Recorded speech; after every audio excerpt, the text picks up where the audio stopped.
Often in conversation about my undying love for Sega, I get questioned about my favorite non-Sega systems. I can honestly answer that by saying I really enjoyed other consoles, such as the NES, TurboGrafx-16, Super Nintendo, and PlayStation 1 and 2. All of these systems had must-play software that contributed greatly to my experience as a gamer. I do have a favorite among these other systems though, and it may actually surprise many of you. I hope you guys enjoy the Nintendo 64, An Unexpected Journey.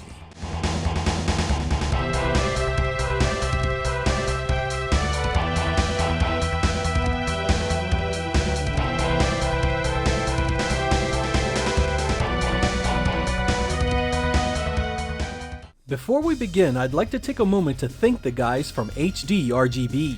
While in the process of putting this video together, Patrick contacted me as a fan of the show.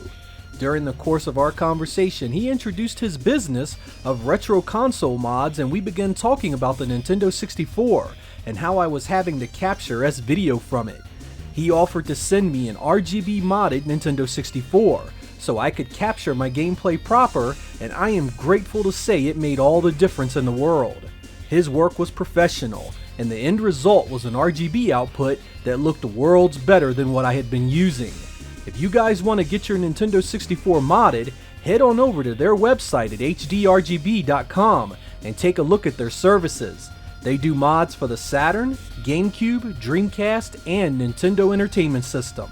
They also have a YouTube channel and are active on eBay under the branding hdRGB. You can also email them directly, hdrgbconsoles@gmail.com. I had followed the development of the Nintendo 64 pretty much from day one. Magazine article after article first noting the Ultra 64 developments, all the way till the final console released in Japan in June of 1996 as the Nintendo 64. I was knee-deep in Sega Saturn ownership already, importing games left and right, and had more than enough to play already. Where there was downtime, I had a Sony PlayStation there to pick up any and all slack. I paid the Japanese launch of the Nintendo 64 little mind, and figured I'd give the system a go after some price drops. Besides, the only games for the thing were Mario and Pilot Wings. Of course, fate would intervene and give me a chance to play the system when a manager at Babbage's I was acquainted with imported it and told me how awesome it was. He brought it to work and told me to come by and give it a go. Needless to say, what I experienced right then changed the entire course of that generation for me.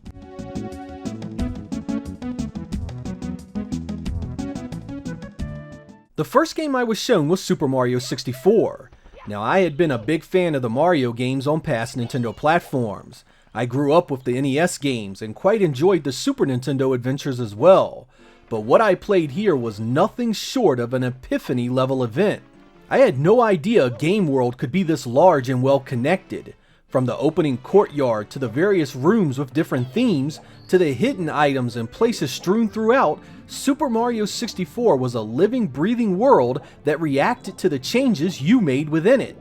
The entire point of the game was to collect stars to open new levels, so you could make it to the final battle with Bowser, the serial kidnapper who for some reason just loved Princess Peach to death. Despite the simple premise, there were over 100 of these stars to collect across the many different worlds that were themed with areas that Mario fans had come to know well, such as deserts, lava, water, and even some areas that felt little more than floating jungle gyms of death. What tied all that together though was the truly exceptional gameplay. Mario could run and jump as you'd expect, but he could also crawl, climb, super jump, and even slide. The variation in the amount of things Mario could do within each environment was incredible, and it was all tied together by the design of the controller itself. 5 minutes with Super Mario 64, and it's clear Nintendo built that controller for this game specifically. The single analog stick, the camera buttons, the Z trigger, it's all there to move Mario perfectly around the screen. There are no words to mince here, no hyperbole to consider. Super Mario 64 was point blank one of the best games I had ever played in my entire life, and I had to own the system then and there. What came as an utter surprise to me was the second game I would play, Pilot Wings 64. I had indeed been a fan of the Super Nintendo original, wowed by its super smooth Mode 7 effects and simple but fun gameplay. The sequel was more of the same, but this time the entire world was rendered in polygons, and my god did it play so much better for it. Here you are after licenses just like the first game, with time and accuracy deciding how well you do. You could do events like hang gliding, jetpacks, and a gyrocopter. There were even bonus events such as skydiving and human cannonball. There was also a camera mode where you could just take photos of things in the world, adding to your list of things to do. There was a simple joy to this game where just flying around and exploring its worlds was fun enough. While there was plenty of challenge in the events, I often found myself just hang gliding and taking pictures of things for hours. Some games are described as therapeutic, and no game has ever fit that description better than Pilotwings 64. It was the video game version of a vacation, and an experience like nothing else at the time. After I was done playing the hell out of Mario and Pilotwings, my next game was Wave Race 64. Being a Sega fan, I had always loved Sega's water-based arcade racing games like Wave Runner, and Wave Race here fit the mold quite well. This one really showed off the hardware's transparency capabilities, with the effect filling the entire screen nearly all of the time. Gameplay was pure arcade action that was challenging and fun, and every bit as good as what Sega had done around the same time. There were even additional options such as a stunt mode and 2-player head-to-head action. That first year had been slow on releases, but the variety of stuff had fit my Saturn ownership like a glove. The software coming out for the Nintendo 64 had been so different from what I was buying on my Saturn that the two systems together made for some of the most eclectic gaming I've ever experienced. Let's take a look at some of those first year games that I really enjoyed. Killer Instinct had been one of the games in the arcade that advertised the initial Ultra 64 branding. When it finally came home to the Nintendo 64, it saw a ton of upgrades and was quite the showpiece early in its life.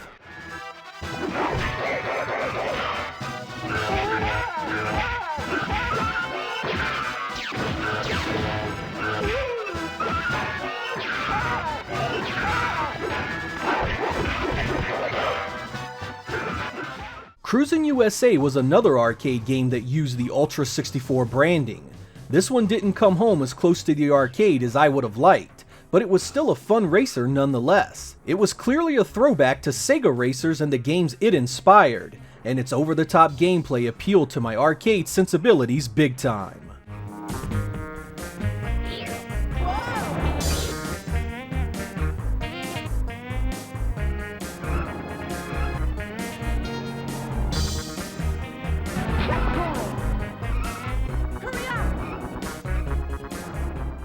Like Mario 64, Mario Kart 64 was an excellent transition from 2D to 3D for Nintendo.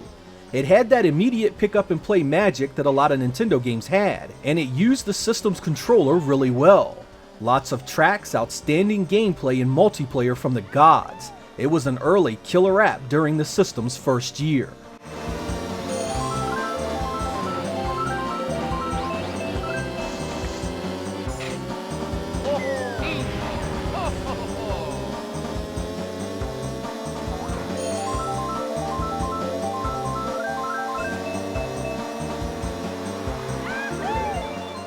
The first-person shooter genre had begun to expand quite heavily by the time the Nintendo 64 got to market, and Turok the Dinosaur Hunter was one of its early highlights.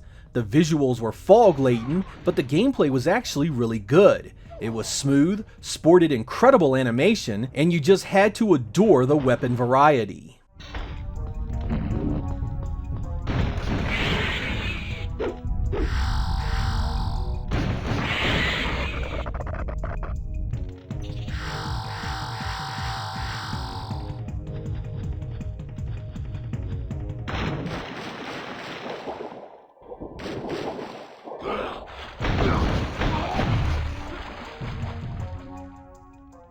Doom 64 was a big boon to Nintendo 64 popularity among my friends.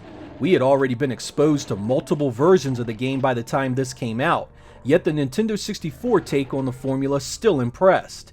It had a new coat of paint that looked phenomenal, and it's still one of my favorites for the machine.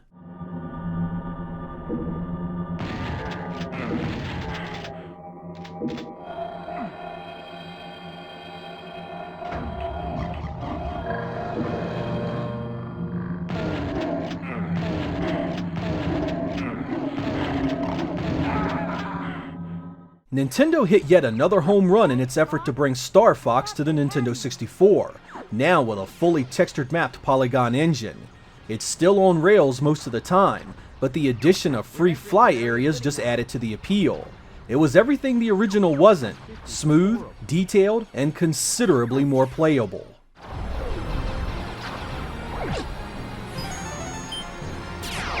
Everybody stay alert!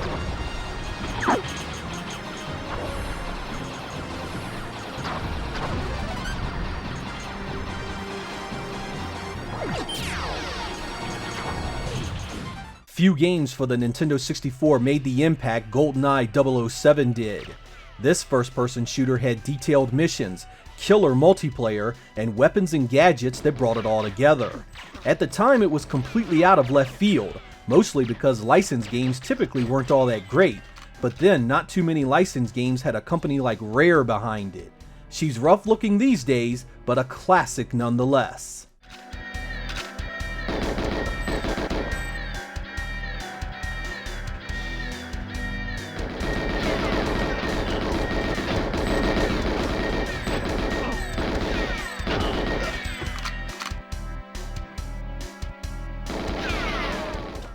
Of course, once the Nintendo 64 got going in the United States, we started getting some truly incredible games.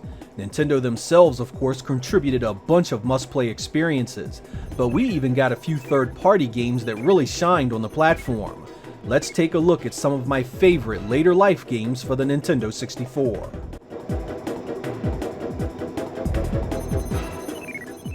Diddy Kong Racing picked up where Mario Kart 64 left off, adding a ton of new content and race types, and even better multiplayer.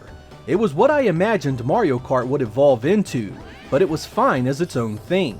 I'm shocked Nintendo hasn't remade this, or created a sequel for it on modern hardware.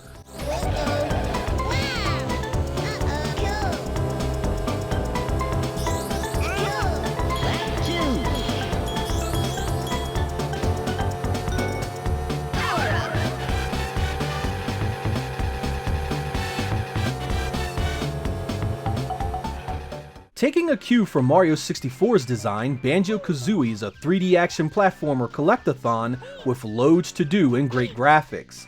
You'll spend quite a bit of time collecting stuff, which is a staple of these kinds of games on the Nintendo 64, but it also has great boss fights, and the visuals were quite good, particularly the art design.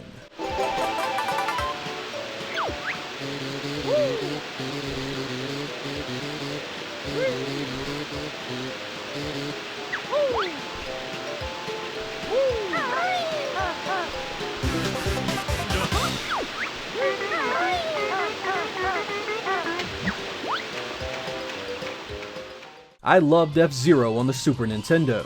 When it hit the N64, Nintendo made sure to give it the boost it needed to be impressive in a post-2D world. And man oh man was it hard as hell. You'll be putting in some serious work to see all this card has to offer. That's not a bad thing, however, because you'll enjoy every second of it.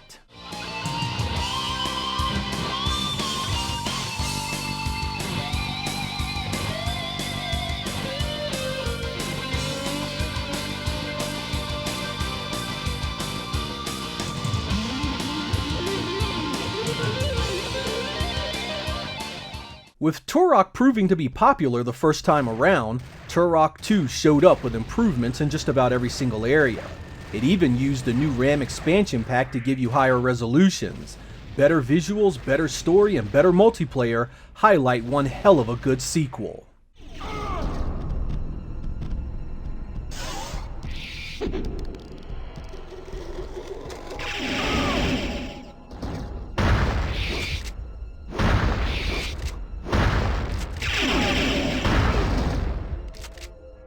Wipeout 64 was sort of a remix take on Wipeout XL, offering up new weapons and tracks. It was an outstanding port overall and quite different from F-Zero X. It's a shame more third parties didn't try to bring over their PlayStation games like this. Had Nintendo chosen a CD-ROM format for the N64, I have a feeling that generation would have turned out very different.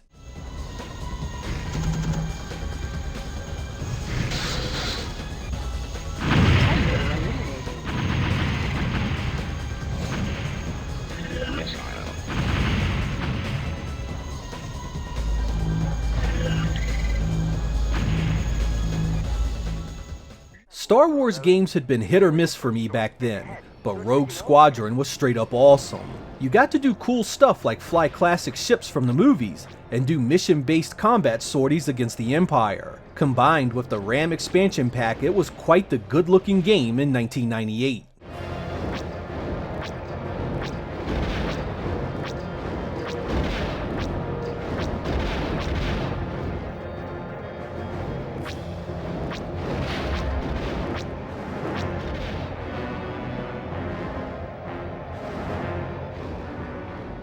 Nintendo struck pure gold again when it brought Zelda into 3D. Ocarina of Time is the kind of game that really set the Nintendo 64 experience apart from what else was out there on other consoles. The vast world, memorable characters, and unforgettable story all made this a must-play game. It suffers a few drawbacks because of the hardware and era of game design, mainly restricted to some of the world feeling empty and a vast repetition of textures, but otherwise it was a killer app that defined the hardware as well as Super Mario 64 did.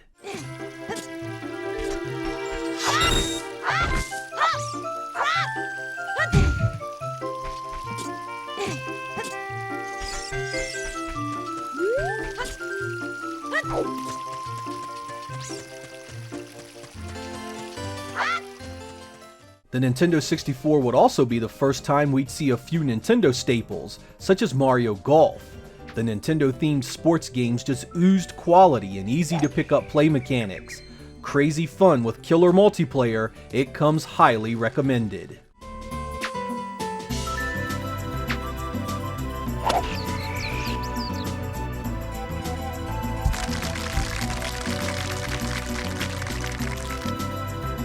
Nice on!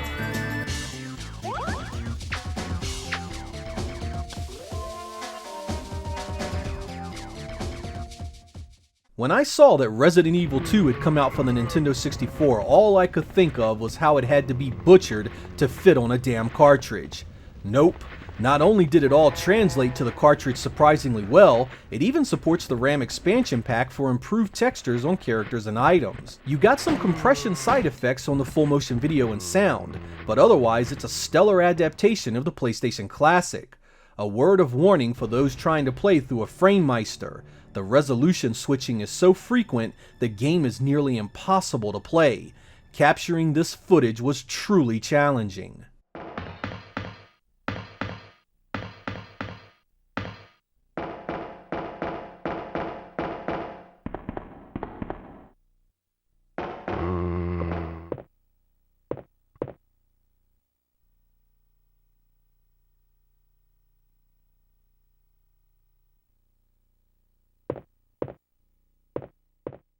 Confession.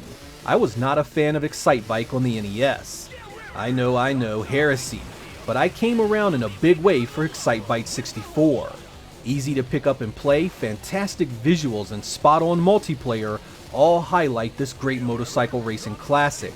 It's one of the system's best.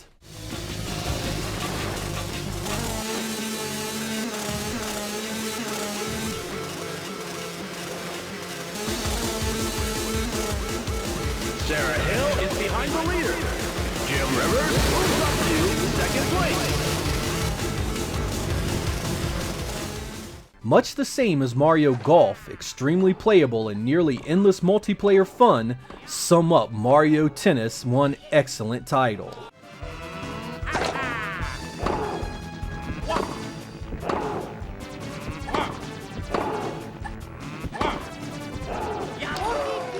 Without question, the biggest shocker to be released on the platform was Rare's Conker's Bad Fur Day. I sat in stunned silence nearly the entire way through.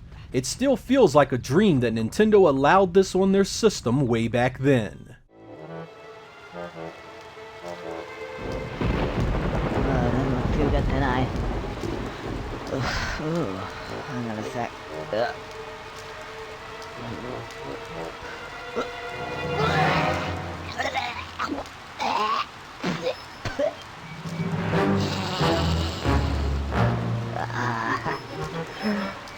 Sorry about that, old chap. Gotta go.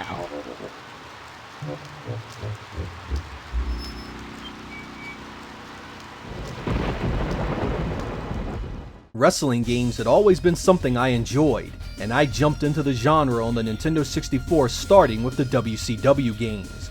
I grew up in the mid-Atlantic region of the US in the state of Virginia, so NWA and WCW wrestling was in my blood. Let's look at the WCW games that came to the Nintendo 64. The first time I played WCW NWO World Tour, I knew I had to buy it. Chock full of WCW superstars like Hulk Hogan, Kevin Nash, Sting, and Lex Luger, and the create a character pretty much allowed you to build any kind of character you wanted. It was an absolute must-own for wrestling fans.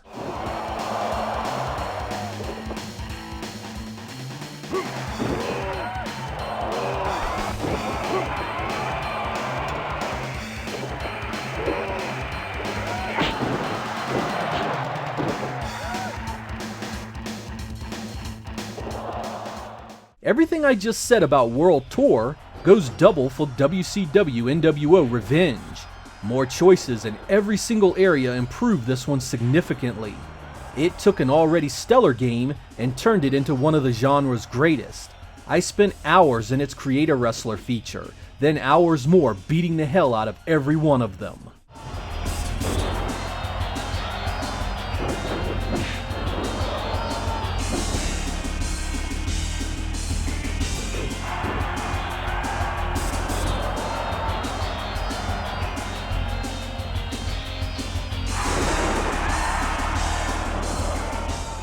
When THQ ported WCW Nitro to the Nintendo 64, it was a decent enough game, but a massive step back from the previous two games in my opinion. The grappling system wasn't as clean or as intuitive, the visuals took a nosedive, and everything seemed so much smaller in scale than they had in the previous games. I know some of you love it, but I wanted more of the first two games. Off the turnbuckle.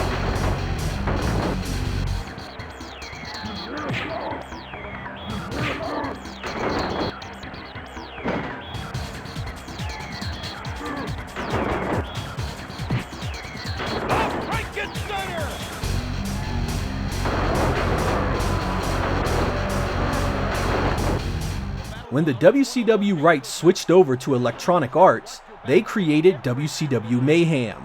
I absolutely hated it. It was a step down from WCW Nitro, and light years behind the first two THQ releases. It was not a great start for Electronic Arts and the WCW brand.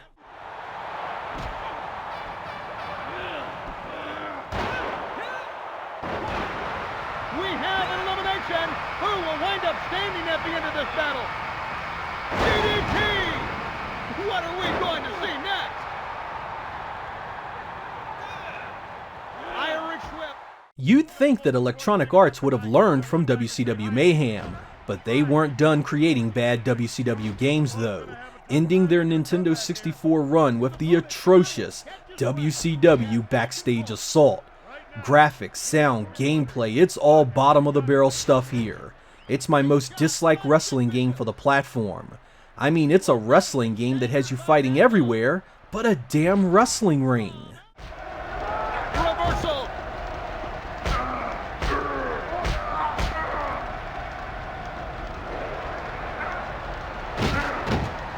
He's in a bit of trouble after that one. That move looked like it wounded him. Oh, kids, don't try that at home. And I don't think he'll be getting up. The WWF games for the Nintendo 64 went in a reverse pattern, with me pretty much not caring about the first few releases by Acclaim to me loving the stuff at the end from THQ. Let's take a quick look at those.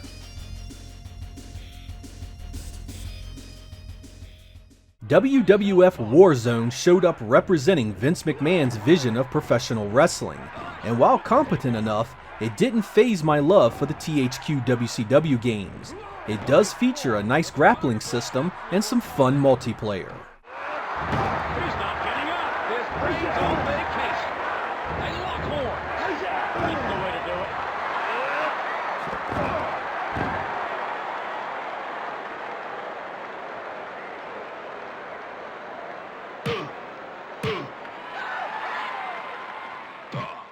The same can be said of WWF Attitude. Competent in most areas and fun to mess around with in between sessions of WCW NWO Revenge. It improved upon just about everything from Warzone, and I also really like the creator wrestler options here.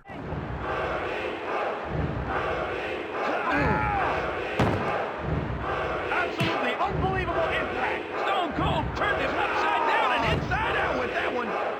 Close quarters. Woo! Crack open some stay wild.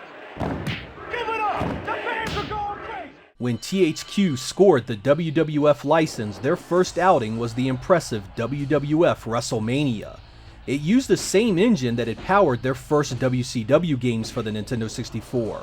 And boy did these games benefit from this turn. We get tons of match options, a huge roster of your favorite wrestlers, killer multiplayer, and a return of the feature-rich creator wrestler option. Absolute top shelf stuff for any fan.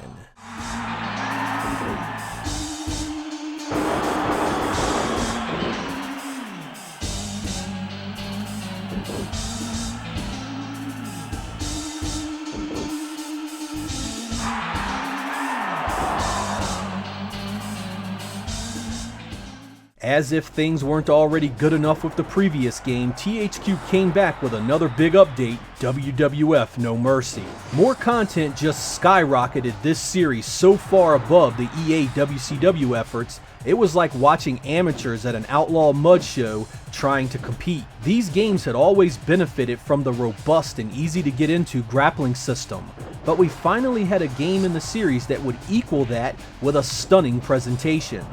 Ring entrances, storylines, finishers, even the way the wrestlers were animated, all just nailed that era of WWF action. It was released right around the same time as EA's WCW Backstage Assault, but the difference in quality of these two games were absolutely night and day.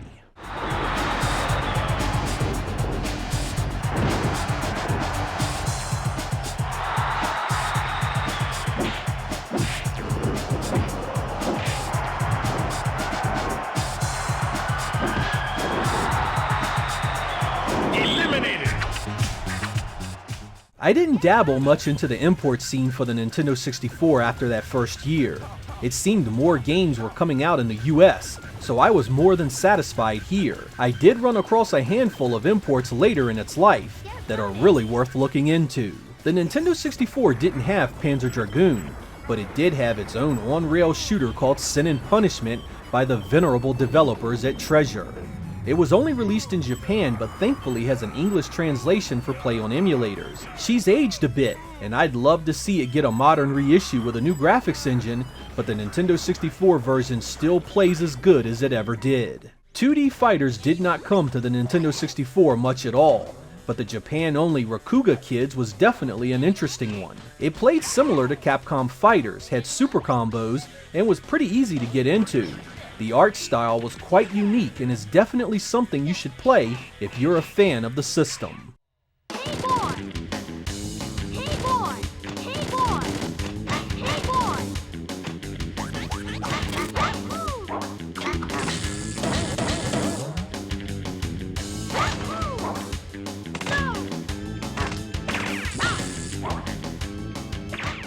Not everything had been perfect on the Nintendo 64 despite my overall enjoyment of the library.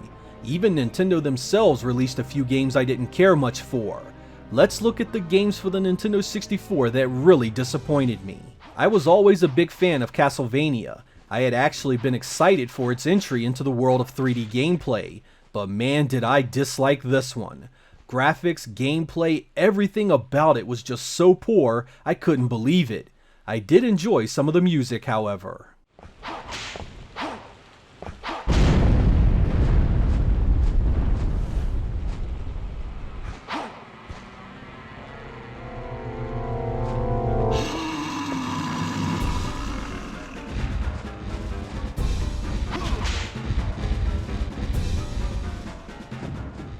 I had read that this update to Castlevania was supposed to be the Reckoning, the Castlevania game that the first one should have been.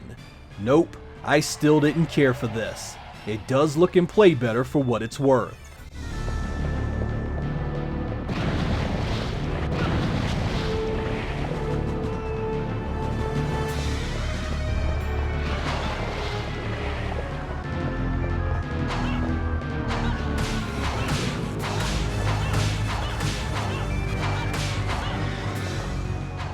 This was perhaps one of my bigger letdowns on the Nintendo 64. This was a huge departure from Road Rash 32 in just about every way. Nothing felt like it should, and the lack of a decent soundtrack just made it worse. Road Rash would need to evolve, so I knew a change was coming, but this just wasn't what I had in mind at all.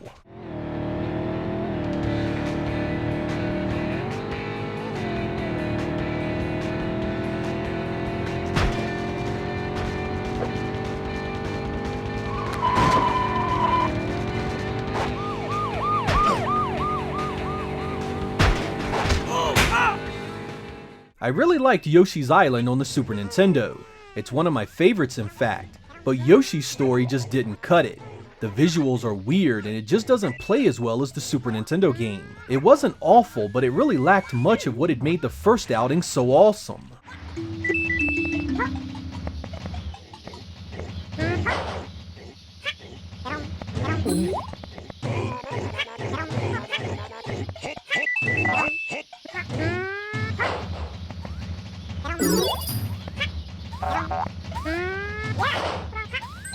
Like Castlevania, I had really looked forward to seeing Earthworm Jim make the jump to 3D, but man oh man did it miss the mark.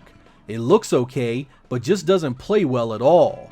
The camera alone is a hurdle that most people will tire of quickly, and the story is dumb as hell too. That's saying something for a game about a worm. Very little redeeming features in this one.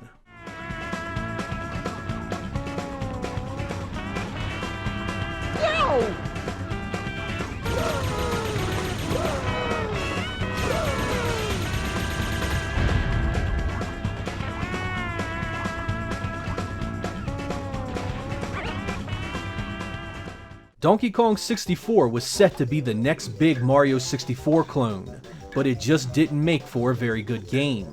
It didn't live up to the fun factor of Mario 64 or Banjo-Kazooie, the two big 3D platformers that preceded it. Nintendo and Rare didn't release an outright terrible game here, and this game is by no means that, but I expected it to be so much more. It may have been 3D platformer fatigue by the time this came out, but this is a rare miss for such a high-profile Nintendo property.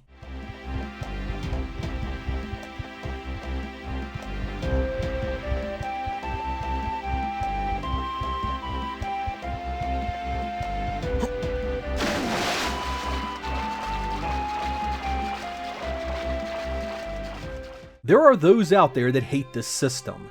They hate it the way the games look, hated that it didn't have a lot of shoot-'em-ups and 2D fighters, and hated that it used cartridges instead of discs. Then there are those that loved it because of its unique library, Nintendo weirdness, and wrestling games that were simply unmatched. I fall into the latter category. I do concede that many Nintendo 64 games these days are tough on the eyes, but I have long since stopped caring about what games look like and am far more concerned with how they play.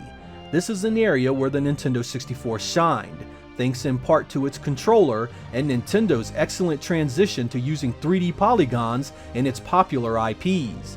The 5th generation of consoles had been so varied and unique when it came to new franchises, genres, and the evolution of old ideas. Sega, Sony, and Nintendo all had their own visions of the way things should be, providing us with a period of gaming that saw an explosion of creativity and growth that the industry still benefits from today. It was one of the best times of gaming in my opinion, and all three major platforms played their part in making it happen. I'm Sega Lord X, thank you guys for watching, and I will catch you next time.